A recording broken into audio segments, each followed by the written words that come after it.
There are times now I'm having to go back and tell my son, listen, what you're going through has everything to do with the gap that I wasn't there for you from 0 to 12. So don't trip.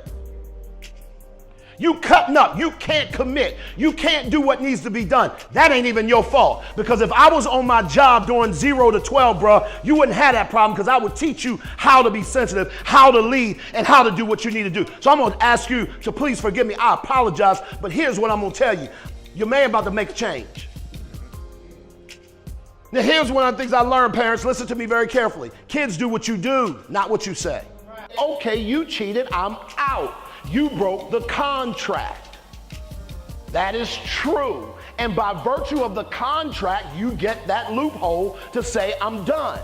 But a covenant says you broke a rule within the covenant, but the covenant is so huge, I'm going to figure out how do we navigate through the issue that you just had brought up and be able to now maintain this connection even amid the breaking of rules. It's called grace.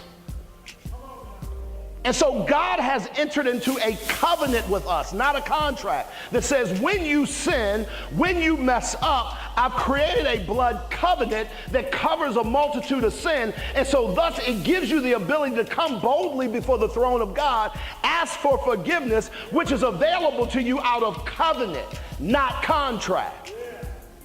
See, when Cherie and I lose, we still win, because losses for us are learning experiences. Remember I told y'all earlier only 2 ways to change a situation? What are the 2 ways? Y'all talk to me. What's the number 1 way? Circumstances. They just flat out change. What's the number 2? Perspective.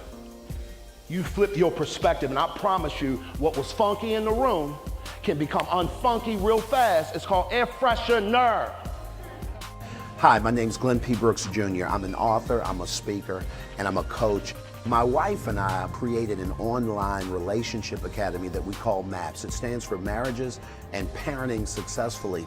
And if you're a pastor, if you are in perhaps some kind of civil community and you're trying to add value to the marriages and to the parents in your community, and you need a speaker, you need maybe someone to come in and do a workshop, I'd love to come to your city, I'd love to come to your church.